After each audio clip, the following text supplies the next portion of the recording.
Bonjour à tous, nous sommes le mercredi 26 février. Au programme de ce point bourse, c'est bien la forte baisse des indices.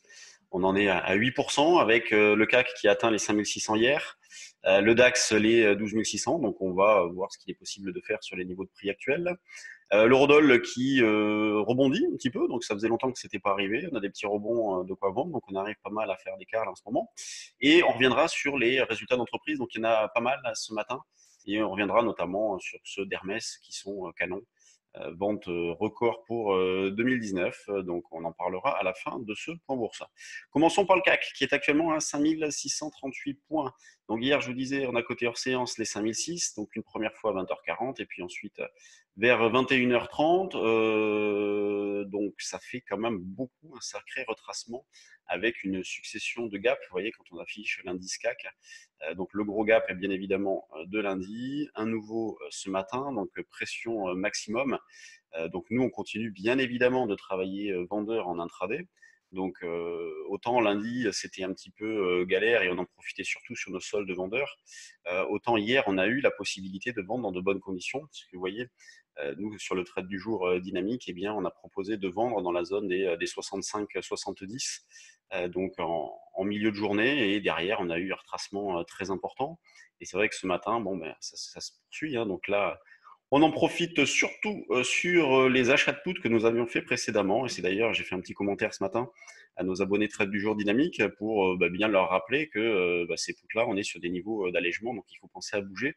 On double la mise, c'est parfait. Vous voyez, des poudres qu'on avait payées 20-25, ils valent au moins 50. Moi, je suis placé pour bouger un petit peu, donc j'ai proposé un prix à nos abonnés. Donc 5006, c'est quand même une zone assez importante, hein. Ça devient des niveaux assez intéressants quand même. Donc il y a de quoi se poser des questions, c'est-à-dire que de possibilités, hein. Soit vous pensez que la situation va continuer de se dégrader, auquel cas, eh bien, vous bougez pas trop, ou en tout cas vous essayez de vendre, voire d'acheter des puts, mais le problème c'est que la volatilité a beaucoup augmenté, donc les options coûtent cher.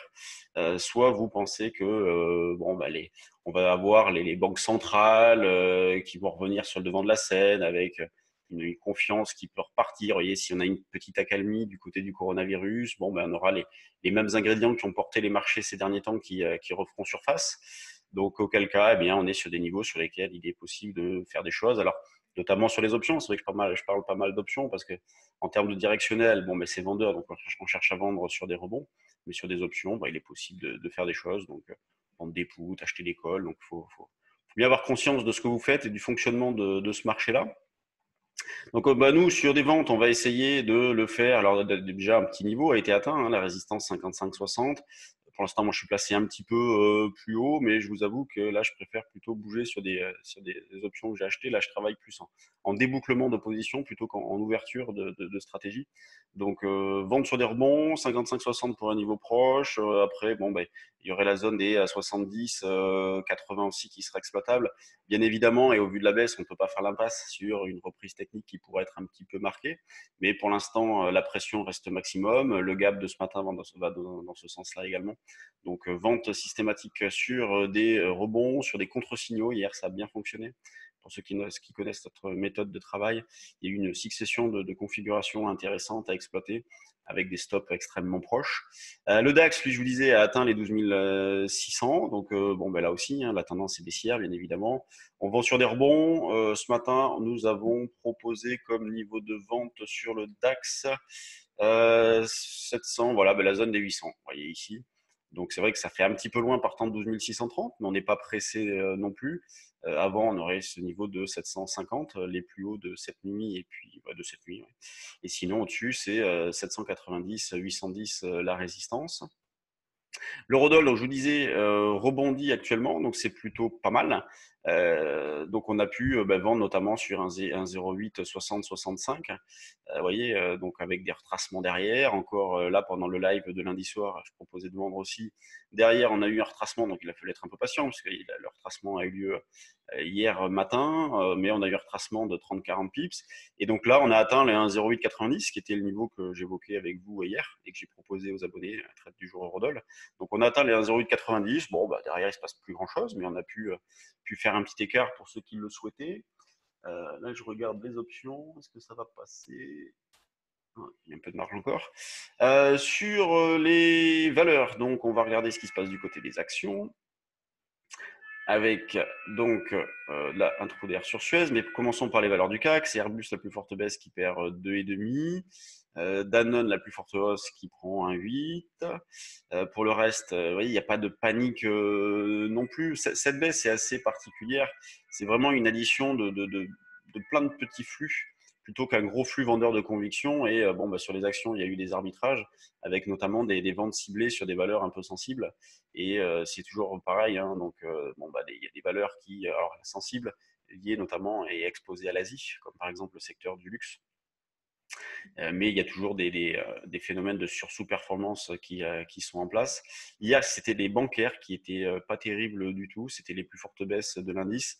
Ce matin, bon, elles sont toujours pas très en forme, mais bon, à l'image du marché, vous voyez, par exemple, la BNP bon, est sur ces niveaux donc, du 31 janvier. Donc, oui, c'est une zone de rebond possible, mais c'est vrai qu'après le gap de ce matin, bon, il y a de quoi se poser des questions, en tout cas de ne pas trop se précipiter. Les grosses pondérations, Total a cassé avec conviction, hein, c'est plus bas du mois d'août, donc c'est pas terrible. Sanofi, c'est un peu pareil. Vous voyez, de toute façon, si vous avez de l'intérêt sur les valeurs et tout ce que vous achetez se fait dans une logique moyen-long terme, hein, là, vous achetez sur des replis, il n'y a pas de signal, il n'y a rien. Vous essayez de profiter du repli en cours pour mettre des valeurs en portefeuille. Donc s'il n'y a pas de timing, il n'y a rien, mais est-ce que le timing, on l'aura dans de bonnes conditions? C'est pas sûr. En tout cas, là, ce ne sont que des achats par anticipation si jamais vous avez de l'intérêt sur des achats de grosses pondérations du CAC. Ne prenez pas celles qui ont trop sous-performé ces derniers temps, à l'image voyez, de Renault par exemple, qui a vraiment sous-performé. Donc là, il faut rester à l'écart de dossiers comme ça. Ne prenez pas des valeurs trop en retard, mais des valeurs qui ont un petit peu baissé, mais pas trop non plus, qui sont sur des niveaux de rebond. C'est tout à fait envisageable. Donc les gros volumes du jour, BNP, Total, Danone, suite aux chiffres, LVMH, Sanofi, Airbus. Tout à l'heure, je vous parlais d'Hermès aussi, donc qui a sorti des chiffres canons. Donc en ce qui concerne je vais retrouver les chiffres. Vous voyez, donc chiffre d'affaires 2019, 6,88 milliards.